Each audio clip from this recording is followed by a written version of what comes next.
여러분 안녕하십니까, 진성호입니다. 결국 윤석열이 옳았습니다. 그리고 윤석열이 이겼습니다. 자, 방금 전 더불어민주당이 기자회견을 열고 이 화물연대의 파업과 관련해서 이 정부 여당안을 수용하겠다고 밝혔습니다. 이에 따라서 화물연대는 곧 회의를 열고 운송 중단할 것으로 보입니다. 자, 지금 이렇게 돌아간 데는 여론의 힘이 컸습니다. 화물연대의 파업과 함께 윤석열 대통령의 원칙, 지금 국민들한테 박수를 받고 있습니다. 지지율이 폭등하고 있습니다.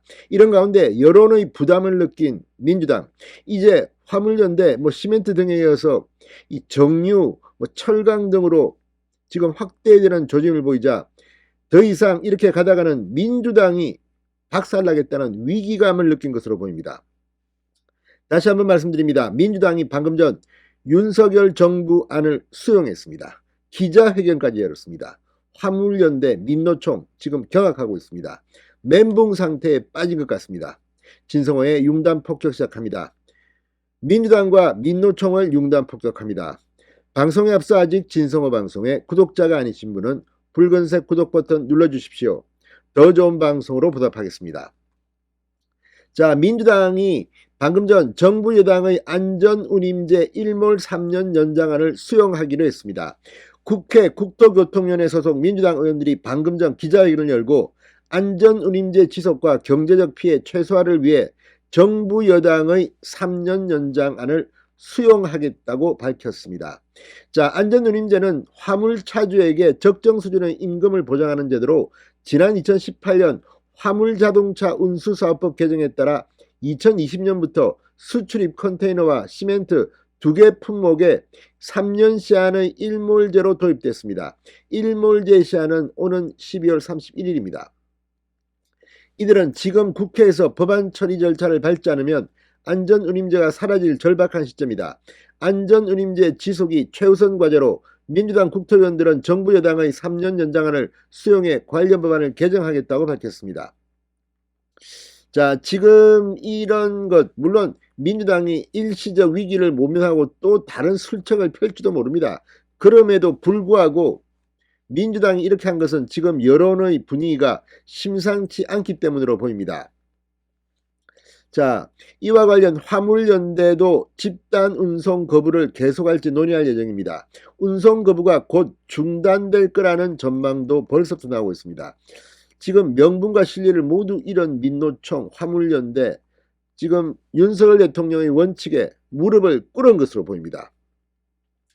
자, 이 정부와 노동계에 따르면 민주당 국토교통위 의원들은 정부 여당의 안전운임제 3년 연장을 받아들이는 것으로 이 전날 밤 뜻을 모은 것으로 전해졌습니다.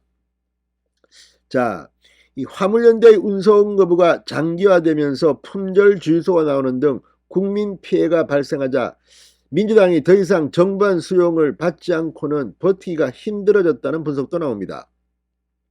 정부가 업무 개시 명령을 내리는 등 강경 대응에 나서면서 화물연대 소속 기사의 어려움이 누적되는 점도 고려한 것으로 보입니다.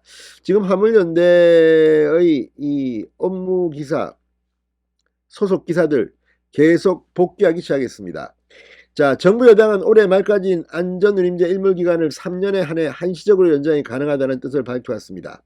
화물연대가 지난달 24일 집단 운송 거부에 들어간 것도 이 정부안에 반대하고 안전운임제의 일몰 요건을 폐지해 영구적 제도화로 보장하라고 주장해왔습니다. 여기에 안전운임제를 적용하는 품목도 확대해달라고 추가로 요구해왔습니다. 정부는 화물연대 요구에 반대하며 기존 방침대로 3년 연장하고 연장한 기간 동안 그 효과를 외부 전문기관 등을 통해 면밀히 분석하자는 입장이었습니다. 자, 민주당까지 정부 여당한 대로 관련 법안 개정에 나서기로 하자 화물연대는 지금 패닉 상태에 빠졌습니다. 집단 운송 거부 중단을 검토하고 있습니다. 버티기 힘들 겁니다. 자, 아무튼 지금 이런 분위기, 지금 정부는 오늘도 업무 개시 명령을 확대할 방침입니다. 자, 이번 사태 민주당이 이렇게 기자회견까지 연 이유가 뭐겠습니까? 윤석열의 뚝심이 승리했습니다. 진성호의 융단 폭격이었습니다. 여러분 감사합니다.